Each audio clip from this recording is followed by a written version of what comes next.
बिस्मिल्लाहिर्रहमानिर्रहीम जी, elasticity of demand का topic चल रहा है और हमारा इसका आज का लास्ट लेक्चर होगा and that is the cross elasticity of demand, मतलब की मुतकाते लचक। क्रॉस इलास्टिसिटी डिमांड बेसिकली देखें, इलास्टिसिटी ऑफ डिमांड क्या कहती है? सिंपल प्राइस इलास्टिसिटी डिमांड ये कहती है कि जब किसी चीज़ की प्राइस चेंज हो तो उस चेंज का इफेक्ट उसकी क्वांट डिमांड पे पड़ता है। इलास्टिसिटी ऑफ डिमांड ये बताती है कि वो कितना इफेक्ट पड़ेगा, मतलब प्राइस में कितनी चेंज, क्वांट डिमांड में कितनी चेंज लेके आएगी। ये है simple price elasticity of demand. Cross elasticity demand का मतलब क्या है कि दो चीजें हैं। एक, जिस चीज की हम इलास्टिसिटी ऑफ डिमांड फाइंड करना चाह रहे हैं उसकी प्राइस चेंज ना हो, बल्कि प्राइस चेंज हो किसी दूसरी चीज की।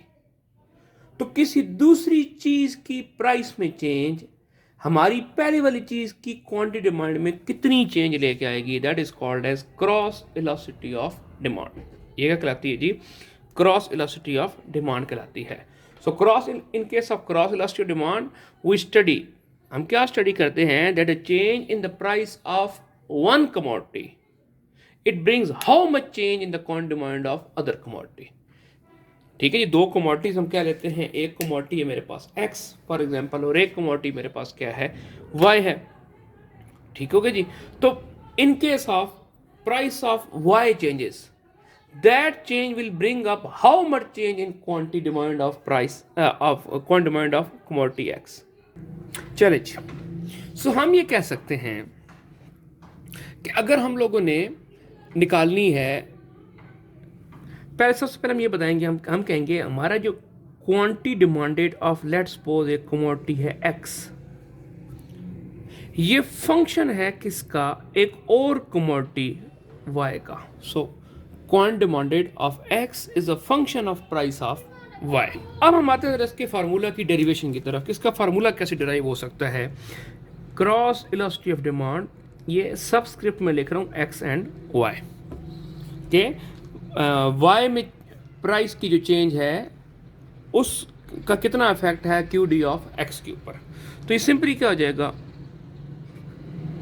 प्रोपोर्शनेट चेंज इन q, वैसे देखें जनरल फार्मूला यही है ना, Q D over proportionate change in price के। लेकिन वहां पे हम एक ही कमोडिटी की प्राइस और उसी कमोडिटी की डिमांड की बात कर रहे होते हैं, क्योंकि यहाँ पे अलग अलग बात करें, इसलिए तो क्रॉस इलास्टिसिटी ऑफ डिमांड है। तो proportionate change in quant demand of x divide by proportionate change in price of y। ये x और y मैंने सबस्क्रिप्ट में लिखे हैं। सबसे पहले आते हैं जी बारी बारी, अब जरा इसको डिस्कस करते हैं। What is this? Proportionate change in Q of x। तो simply change in Q divide by reference वाला Q, क्वांटिटी डिमांड में चेंज डिवाइड बाय चेंज से पहले वाली क्वांटिटी। कौन सी, किस कमोडिटी की बात कर रहे हैं? x की बात कर रहे हैं, तो ये x आ गया। इसी तरह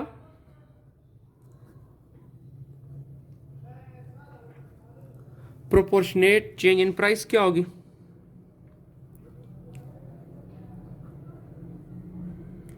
तो change in P divide by P, ये लिखते थे।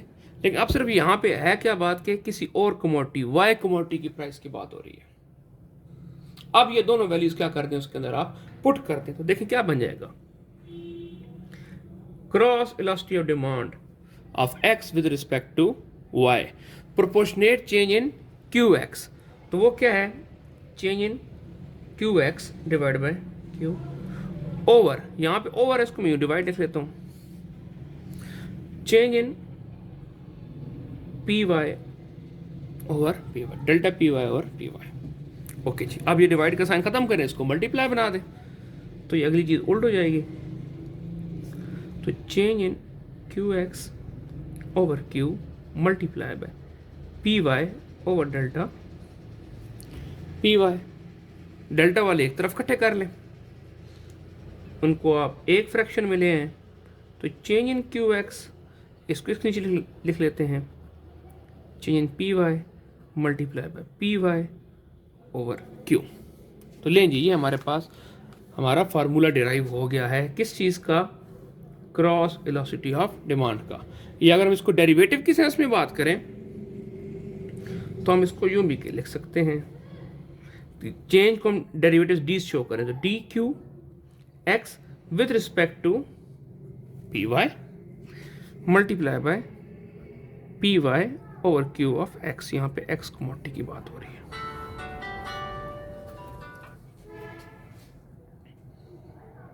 अच्छा, इसको कुछ लोग एक और तरीके से भी समझते हैं, उसको भी हम देख लेते हैं। कुछ बुक्स में ऐसे भी होता है कि हम सबसे पहले क्या निकालते हैं, देखें वेलोसिटी ऑफ डिमांड जो होती है एज अ होल, ये किसके बराबर होती है, मार्जिनल डिमांड फंक्शन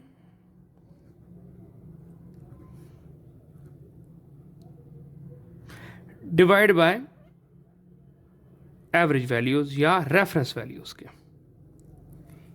अब मार्जिनल डिमांड फंक्शन क्या होगा, D Q X over D P Y divide by Q of X over P of Y हो जाएगा। तो ये क्या चीज़ बन जाएगी, ये बन जाएगी D Q X over D P of Y multiply by price of Y over quantity of X. तो ये चीज़ वही है, ये निकालें या ये निकालें जो आपको खुश है।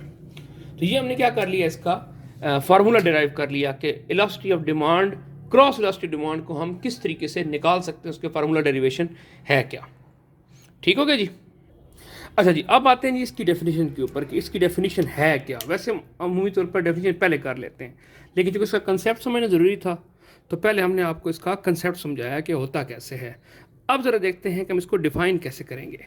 तो हम इसको डिफ़ाइन, जो कंसेप्ट है उसके हिसाब से हम डिफ़ाइन करेंगे कि किस हद तक चेंज, ये तब्दीली क्वांटिटी डिमांड ऑफ एक्स में आएगी, किसकी वजह से, due to change in price of commodity Y. तो हम ये कह सकते हैं the extent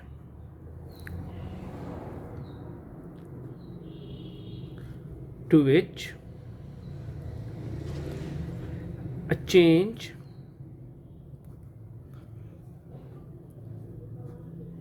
in price of second commodity brings a change in quantity demanded of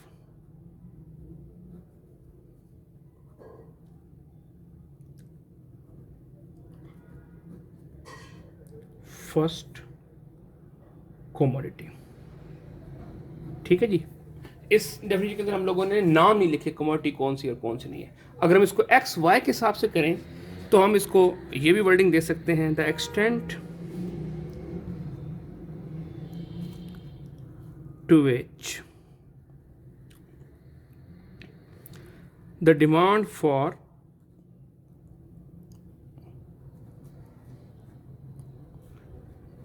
commodity X changes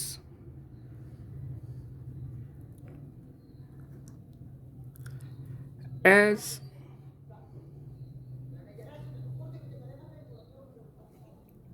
a result of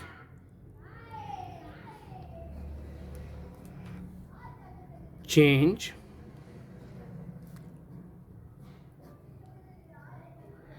in price of commodity Y। ठीक है जी। तो ये चीज़ क्या बन जाएगी, velocity of demand x with respect to y। अगर ये y respect to x करें तो फिर ये हम कहेंगे the extent to which change in demand for y happens as result of change in the price of commodity x। So एक बात हमें समझ आ गई कि एक कमोडिटी की प्राइस में चेंज दूसरी कमोडिटी की डिमांड में चेंज लेके आ रही है। तो इसका मतलब क्या हुआ, देखिए ना, दो चीज़ें जो होंगी फिर आपस में रिलेट भी होनी चाहिए। अगर वो आपस में रिलेटेड गुड्स नहीं होंगी तो फिर तो नहीं ना आएगी, एक की चेंज दूसरी में चेंज तो नहीं लेके आएगी।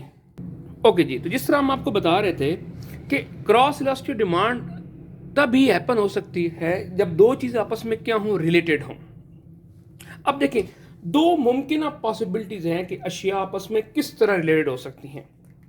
देखें, या दो अशिया आपस में क्या हों, सब्स्टिट्यूट्स हों, और या फिर वो दो अशिया आपस में क्या हों, कंप्लीमेंट्री गुड्स हों।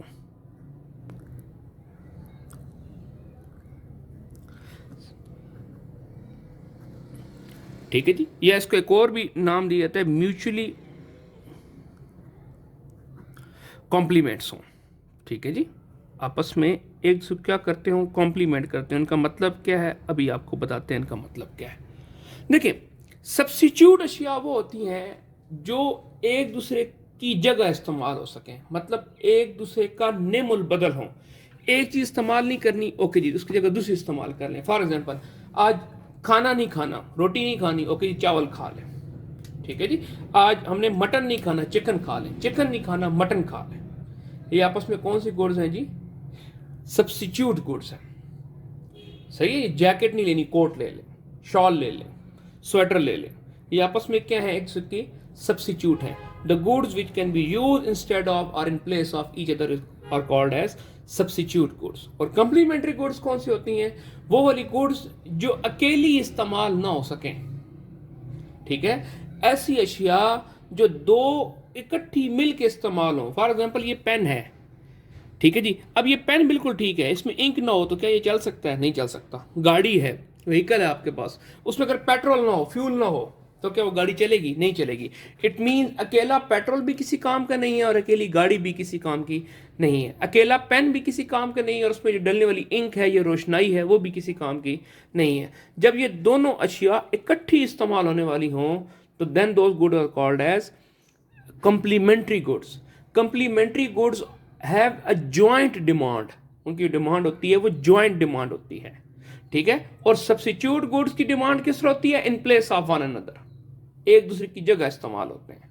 तो हम बारी बारी डिस्कस करते हैं कि सब्स्टिट्यूट्स क्या हैं और हमारे पास कंप्लीमेंट्री गुड्स क्या हैं। ब्लू पेन में देख लूं तो देखें जी, सब्स्टिट्यूट गुड्स कौन सी होंगी, ऐसी अशिया जो एक दूसरे क्या हो, नेमुल बदल हो।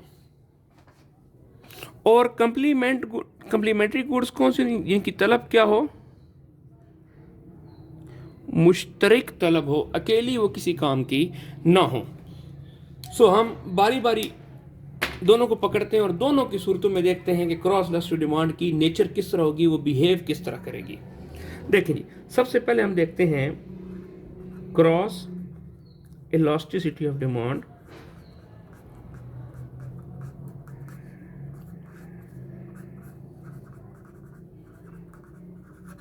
For substitutes. आप लोगों ने मार्जिन से बाहर नहीं जाना। सब्स्टिट्यूट्स की सूरत में क्या होगा, तो पहले हम क्या करेंगे, सब्स्टिट्यूट्स को डिफाइन करेंगे कि सब्स्टिट्यूट्स होते क्या हैं। What are exactly substitutes.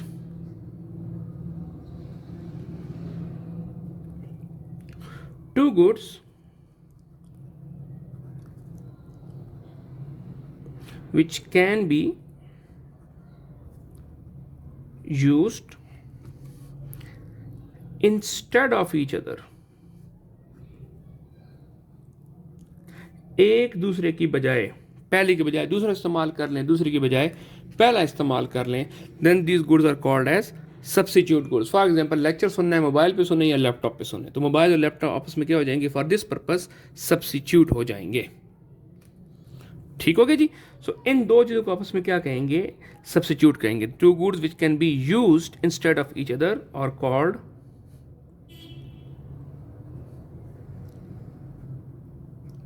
Substitutes. उनको हम क्या कहेंगे, सब्स्टिट्यूट्स कहेंगे। ठीक है जी। फॉर एग्जाम्पल हम लोग ले लेते हैं जी व्हीट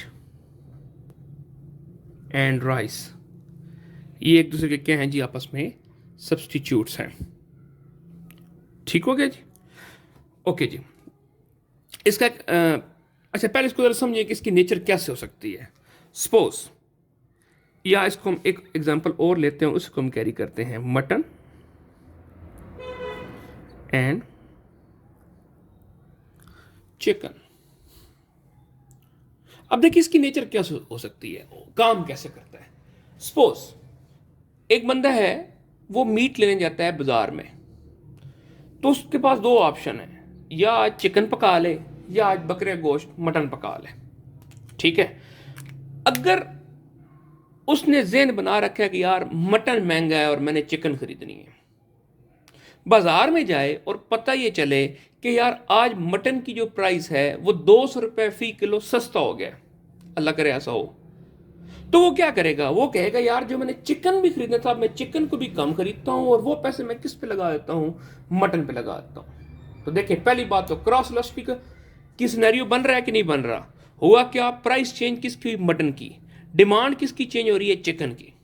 अब आगे चलें, प्राइस मटन की कम हुई, मटन की प्राइस क्या हुई है, कम हुई है, और उधर डिमांड फॉर चिकन भी क्या हो रही है, उसकी वजह से कम हो रही है। तो दोनों क्या हो रहे हैं, एक ही डायरेक्शन में चेंज हो रहे हैं। तो इसको हम कह सकते हैं कि इनका जो आपस में रिलेशनशिप होता है वो पॉजिटिव होता है, वो क्या होता है, पॉजिटिव होता है। तो यहां से आपने जो एक टैग लाइन याद रखनी है वो क्या याद रखनी है कि cross elasticity of demand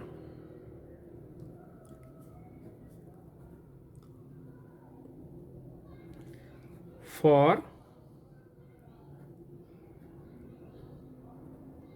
substitutes is positive. वो क्या होती है, पॉजिटिव होती है। मसलन अगर प्राइस ऑफ वाई इंक्रीज करेगी, प्राइस ऑफ वाई क्या करेगी, इंक्रीज करेगी, तो इसका इंपैक्ट क्या होगा, अब वाई महंगी हो गई है और एक्स सस्ती लगनी शुरू हो गई है तो लोग एक्स को ज़्यादा खरीदने शुरू कर देंगे, तो क्यू ऑफ एक्स भी क्या कर जाएगा, इंक्रीज कर जाएगा। एंड सेम इस तरह अगर प्राइस ऑफ वाई डिक्रीज कर जाए तो अब लोगों को जो एक्स कमोडिटी है वो रिलेटिवली महंगी लगनी शुरू हो जाएगी, although there is no change in the demand of commodity X. तो क्या करेंगे लोग, एक्स की डिमांड को भी, उसको भी कम करके उससे भी अपने रिसोर्सेज, अपना पैसा, अपनी इनकम किस पे लगा देंगे, वाई पे लगा देंगे। सो क्यू ऑफ एक्स क्या हो जाएगी आपके पास, कम हो जाएगी।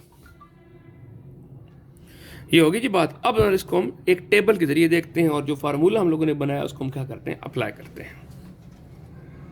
चलें जी, ये जी हमारे पास, हम कहते हैं कमोडिटी एक्स की प्राइस थी 500, वो बढ़ के कितनी हो गई, 600 हो गई। जिस वक्त कमोडिटी एक्स की प्राइस थी 500, उस वक्त वाई की क्वांट डिमांड थी फॉर एग्जांपल 2000 यूनिट या 2000 केजी या वट एवर डिमांड किए जा रहे थे। और जब एक्स की प्राइस बढ़ी, एक्स की क्या हुई, प्राइस आपकी इंक्रीज हुई, तो इधर quant demand of X, sorry Y की प्राइस आपके पास, सॉरी एक्स की प्राइस जब आपके पास क्या हुई, चेंज हुई, तो वाई के आपके पास डिमांड क्या हो गई, इंक्रीज हो गई। अब हम इसको फार्मूले में लगाते हैं। अब मुझे बात बताएं, यहां पे elasticity of demand X Y लिखना चाहिए या वाई एक्स लिखना चाहिए। तो अब यहां पर elasticity of demand E X Y नहीं लिखेंगे। क्यों, ई एक्स वाई डिनोट करता है कि change in quant demand of X due to change in price of Y.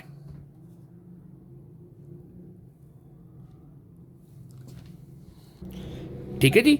तो यहां पे हम लोग ई एक्स वाई नहीं लिखेंगे, बल्कि हम यहां पे लिखेंगे ई वाई एक्स। क्यों लिखेंगे जी ई वाई एक्स, बिकॉज इस वक्त वाई की क्या हो रही है, डिमांड चेंज हो रही है due to change in price of X. तो ये देख लेना है कि आपने किसके हिसाब से देखनी है। तो अब वैसे हमारे पास फार्मूला क्या था, शाबाश, change in Q over change in P multiply by P divide by Q. अब किसकी देख रहे हैं जी, वाई की देख रहे हैं, तो Q Y one P X Q Y. ठीक है जी। अब जरा बारी बारी निकालें। So what is change in Q X, sorry Q Y, quantity demand of Y में कितनी चेंज हुई है, तो सर ये 4000 हो गई है, कहां से, 2000 से। तो 4000 माइनस 2000 कितनी होगी आपके पास, 2000 हो गई। ठीक है जी। Change in price of X, sir ये 600 हो गई है, कहां से, 500 से। तो ये कितनी होगी आपके पास चेंज, 100 की चेंज हो गई। बिफोर चेंज प्राइस कितनी थी, प्राइस ऑफ एक्स कितनी थी,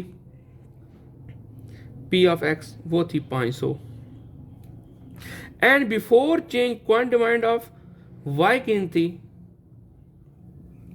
वो थी 2000। वैल्यू सारी निकाल ली, ये देखें यहाँ से हम लोगों ने। अब हम क्या करते हैं, इसको इस फार्मूले के अंदर पुट कर देते हैं। तो ये देखें, ये फार्मूला फ्रेम में आ गया। ये देखें, ये हमारे पास इलास्टिक डिमांड, तो change in quant demand of Y कितनी हुई है, ये हमारे पास 2000 हुई है, over change in price of X वो कितनी हुई है 100 हो गया, मल्टीप्लाई पी ऑफ एक्स तो वो कितना था before change 500, over Q of Y वो कितना था हमारे पास 2000। तो ये कट गया, ये इससे कट गया, तो elastic of demand Y X कितना हुआ 5। ठीक है, इसका मीन, इसका मतलब क्या हुआ, a unit change in price of commodity X has brought 5 times change in the quant demand of Y. और ये देख लें, इसका आंसर क्या है, पॉजिटिव है। ठीक है, साथ में नेगेटिव साइन शो नहीं हो रहा है, इसका मतलब क्या, दोनों एक ही डायरेक्शन में मूव हो रहे हैं। देखें यहां पे क्या हुई है, प्राइस ऑफ एक्स इंक्रीज हुई है, तो क्यू ऑफ वाई भी क्या हो गई है, इंक्रीज हो गई है। सही हो गया जी। तो ये है जी हमारे पास कौन सा हिस्सा, सब्स्टिट्यूट का हिस्सा। अब हम चलते हैं किसके ऊपर, इन case of complementary goods. Substitute कौन से होते हैं, नेमुल बदल अशिया, ऐसी अशिया जिनको हम एक दूसरे की जगह इस्तेमाल कर सकें, नेमुल बदल के तौर पर इस्तेमाल कर सकें। अच्छा जी, अब हम आते हैं जी cross elastic of demand in case of mutually complement goods.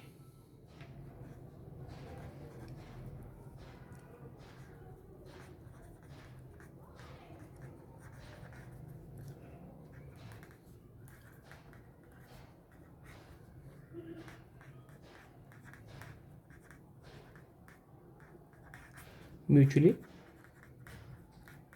Compliments, कुछ लोग इसको कॉम्प्लीमेंट्री गुड्स भी बोलते हैं, एक ही बात है। सही हो गया जी। ओके जी, complementary goods are those goods which have joint demand. पहला इसमें पॉइंट क्या होगा, ये वो अशिया होती हैं जिनकी डिमांड क्या होती है, जॉइंट डिमांड होती है। So complementary goods have joint demand. एक तो हमने ये बात बता दी। दूसरी बात, इसको हम डिफाइन करें, प्रॉपरली डिफाइन करें, two goods are called mutually complement to each other if they are used, they can be used, they are used jointly only, जिनको हम इकट्ठा इस्तेमाल कर सकें, मीन उनका आइसोलेटेड इस्तेमाल पॉसिबल ना हो, no isolated use is possible. आप जिस सिनेरियो में आप बात करें, देख रहे हैं, वैसे तो गाड़ी, अकेली गाड़ी बेचने की नीयत में तो इस्तेमाल हो सकती नहीं, शोरूम वाले बगैर पेट्रोल गाड़ी बेचते हैं ना, लेकिन हम गाड़ी को बात कर रहे हैं, गाड़ी चलाने की, गाड़ी ड्राइव करने की, उसके यूज की बात कर रहे हैं। ठीक है जी। So no isolated use is possible in your model. आप जो मॉडल बना रहे हैं उसके अंदर उनका आइसोलेटेड यूज पॉसिबल ना हो। अब नीचे इसकी एग्जांपल ले लें, फॉर एग्जांपल व्हीकल, ठीक है, and fuel, pen and ink and so on so forth. ठीक हो गया जी। मोबाइल फोन है, उसमें कैमरा होता है, कैमरा अगर स्टोरेज स्पेस ना हो तो कैमरा किस काम का है, किसी काम का नहीं है। तो ये हमारे पास सारी चीजें कौन सी हैं, कंप्लीमेंट्री गुड्स हैं। ठीक है जी। कलम रोशनाई उर्दू में लिख लें, गाड़ी और उसमें चलने वाला उसका जो फासल ये फ्यूल है। ठीक हो गया जी। अच्छा, अब जरा समझें इनकी नेचर कैसे होगी, ये पॉजिटिव होंगी या नेगेटिव होंगी। अगर मुल्क के अंदर पेट्रोल लगातार महंगा होना शुरू हो जाए तो लोग गाड़ियां ज्यादा खरीदेंगे या कम खरीदेंगे। लोग कहेंगे यार पेट्रोल बहुत महंगा है, गाड़ी पूरी नहीं पड़ती हमारी इनकम में, तो अभी हम गाड़ी नहीं खरीदते, ठीक है। या एक बंदा है वो चाह रहा है कि मैं स्विच कर जाऊं, मेरे पास छोटी गाड़ी है, मैं किसी बड़ी गाड़ी पे चला जाऊं, मेरे पास मेरान है और मैं टोयोटा पे या होंडा पे चला जाऊं, तो वो कहेगा यार मेरान तो फ्यूल कम खाती है, अब पेट्रोल हो गया महंगा, तो महंगा पेट्रोल होगा, चले मैं गाड़ी तो ले लूंगा, मैं उसको चलाऊंगा कैसे, मुश्किल हो जाएगा मेरे लिए चलाना। तो हुआ क्या, प्राइस ऑफ पेट्रोल इंक्रीज हुआ, उसकी वजह से क्या कर रहा है, क्वांटिटी डिमांडेड ऑफ व्हीकल क्या हो रही है, डिक्रीज हो रही है। सो इसका मतलब क्या हुआ कि जो इनकी जो नेचर होती है ये आपस में क्या होते हैं जी, नेगेटिव होती है। जो वेलोसिटी ऑफ डिमांड होगी, cross velocity demand in case of complementary goods, वो क्या होंगी, नेगेटिव होंगी, उनका रिलेशन पॉजिटिव नहीं होगा बल्कि इनवर्स होगा। एक चीज की प्राइस इंक्रीज करेगी तो जो दूसरी कंप्लीमेंट्री गुड है उसकी डिमांड डिक्रीज कर जाएगी, नीचे चली जाएगी। सही है जी। तो दूसरी हमारे पास जो टैग लाइन है वो क्या हम लिखेंगे, cross elasticity of demand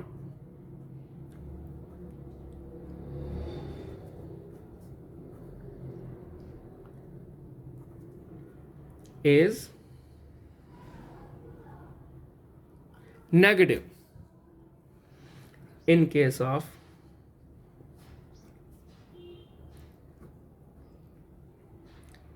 complementary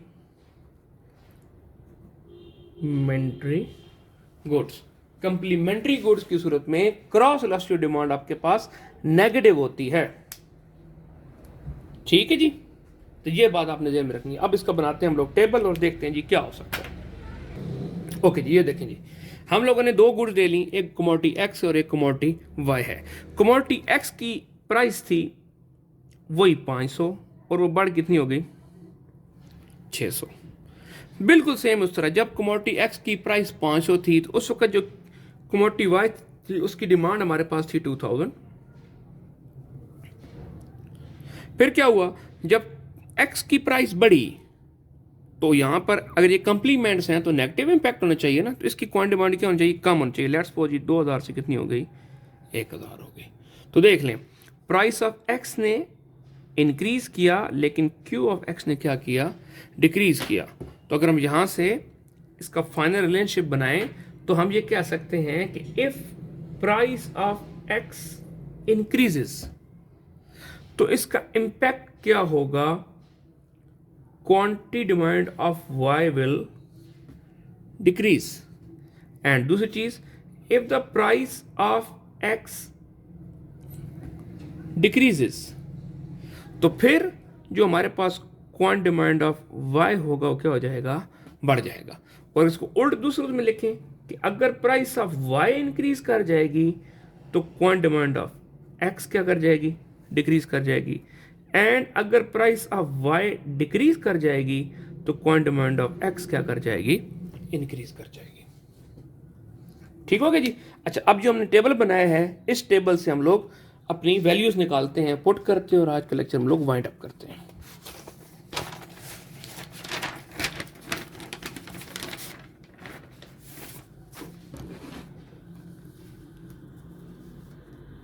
तो देखिए जी, हमें क्या क्या चाहिए फार्मूले के लिए। अच्छा, एक बात और बताएं छोटी सी, कि यहां पर दोबारा प्राइस ऑफ एक्स चेंज हो रही है, ठीक है ना, 500 से 600 पे जा रही है। तो इसका मतलब यहां पर दोबारा इलास्टिसिटी ऑफ डिमांड कौन सी निकलेगी, क्रॉस इलास्टिसिटी ऑफ डिमांड, ये दोबारा निकलेगी ई वाई एक्स।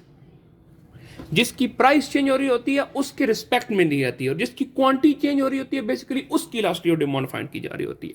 तो ये क्या हो जाएगा, सिंपल फार्मूला क्या होता है, दोबारा वही, change in Q over change in P multiply P divide by Q. आम फार्मूला याद है, आप सिर्फ नाम चेंज कर दें। तो किसकी क्वांटिटी चेंज हो रही है, वाई की, तो क्यू के साथ क्या आ जाएगा, वाई। किसकी प्राइस चेंज हो रही है, एक्स की, तो यहाँ पे क्या आ जाएगा, एक्स आ जाएगा। तो बजाय रट्टा मारने के इस तरीके से आप लोग आपस में बानो बना लिए करें किस तरीके से काम हो सकता है। तो मुझे क्या क्या चाहिए, एक मुझे चाहिए change in Q of X, ठीक। एक मुझे क्या चाहिए, change in price of, oh sorry, एक मुझे चाहिए change in Q of Y, एक चाहिए मुझे change in price of X. तो देखें, पहले प्राइस ऑफ एक्स 600 हुई है कहां से, 500 से, तो 600 माइनस 500 किसके बराबर हो जाएगा, 100 के बराबर हो जाएगा, ठीक है। और क्वांट डिमांड ऑफ वाई 2000 से 1000 हो गई है, तो 1000 1000 माइनस 2000 से आ जाएगा -1000, डिक्रीज हो गया हमारे पास। और हमें क्या चाहिए, फॉर्मूले में देखें, पी ऑफ एक्स चाहिए, और क्या चाहिए, क्यू ऑफ वाई चाहिए। तो देखें, before change price of X कितनी थी मेरे पास, 500, and before change in price of X quant demand of Y कितनी थी मेरे पास, 2000 यूनिट्स थे। हो गया, लगाएं जी फार्मूले के अंदर और जान छुड़ाएं इससे। तो change in Q of X, sorry change in Q of Y, तो वो कितना है, -1000, divide by change in price of X, तो वो कितनी है, 100, multiply by P of X कितना है जी, बिफोर चेंज वाली price 500, divide by change in sorry simply Q of Y, before change quant demand of Y कितनी है मेरे पास, 2000। ये देखें, ये इससे कट गया और इसका आंसर भी ये 2020 से कट गया, तो इलास्टिसिटी ऑफ डिमांड -5 आ जाएगा। नाउ ये जो नेगेटिव साइन है, नेगेटिव साइन है, ये सिर्फ क्या शो कर रहा है, shows the inverse relation between P of X and Q of Y. सही हो गया जी। अब इस सारे टॉपिक को हम वाइंड अप करते हैं with the help of a table. तो देखें, अगर प्राइस ऑफ एक्स इंक्रीज करे तो क्यू ऑफ वाई पे क्या फर्क पड़ेगा, तो हम कहेंगे सर पहले बताएं ये सब्स्टिट्यूट है या कॉम्प्लीमेंट्स हैं। सही है जी। तो अगर ये क्या हुए, सब्स्टिट्यूट हुए, तो प्राइस ऑफ एक्स अगर इंक्रीज करेगी तो क्वांटिटी डिमांड ऑफ वाई भी क्या करेगी, इंक्रीज करेगी। और अगर प्राइस ऑफ एक्स ने क्या किया, आपके पास डिक्रीज किया, प्राइस ऑफ एक्स ने क्या किया, डिक्रीज किया, तो क्वांटिटी डिमांड ऑफ वाई भी क्या करेगी, आपके पास डिक्रीज हो जाएगी। कब, अगर ये क्या हुए, आपस में सब्स्टिट्यूट हुए। और अगर ये चीज आपस में क्या हुई, कॉम्प्लीमेंट्स हुई, तो प्राइस ऑफ एक्स में इंक्रीज होगा तो क्यू ऑफ वाई क्या कर जाएगा, डिक्रीज कर जाएगा। और अगर प्राइस ऑफ एक्स डिक्रीज करेगा तो क्यू ऑफ वाई क्या कर जाएगा, इंक्रीज कर जाएगा। किसकी प्राइस चेंज हो रही थी, एक्स की, और वो किस में चेंज लेके आ रही थी, वाई की डिमांड के अंदर। तो ये किस चीज का केस हो जाएगा, ये केस हो जाएगा elasticity of demand Y X, ये जो। और अगर इसी चीज को हम एक्स वाई के हिसाब से देखें, तो अब वाई की प्राइस में चेंज देखनी है। देखें, या क्या हो सकता है, प्राइस ऑफ वाई इंक्रीज कर सकती है। अब देखें, अगर प्राइस ऑफ वाई इंक्रीज करेगी तो सब्स्टिट्यूट की सूरत में क्यू ऑफ एक्स भी क्या कर जाएगा, इंक्रीज कर जाएगा। लेकिन कंप्लीमेंट, सॉरी हाँ, और कंप्लीमेंट की सूरत में क्यू ऑफ एक्स क्या कर जाएगा, डिक्रीज कर जाएगा। और अगर प्राइस ऑफ वाई क्या कर गई, डिक्रीज कर गई, तो यहां पे सब्स्टिट्यूट सूरत में ये भी क्या कर जाएगा, डिक्रीज। लेकिन कंप्लीमेंट सूरत में क्वांटिटी डिमांड क्या हो जाएगी, इंक्रीज हो जाएगी। सही है जी। तो ये हमारा टॉपिक हमने क्या कर दिया, इसको जितनी पॉसिबल चीज थी उनको हमने इकट्ठा कर दिया। अमूमी तौर पर बुक्स में इसका डेटा बहुत कम होता है, अलग से टॉपिक आ जाता है पेपर में, तो इतना सफिशिएंट डेटा नहीं होता कि हम मार्क्स ले सकें। तो जितना इसमें खींच खांच के जो पॉसिबिलिटीज बन सकती थी, हमने वो सारी की सारी पॉसिबिलिटीज आपको बना के दिखा दी हैं। अब आप लोगों ने काम क्या करना है, इसकी असाइनमेंट्स बनानी है, ठीक है। और वो यहाँ पे हमें दिखाएंगे ताकि हम भी खुश हों कि यार मेहनत कर रहे हैं, उसका कोई रिजल्ट आ रहा है। सो अगले लेक्चर तक के लिए आप सबसे अल्लाह हाफिज़।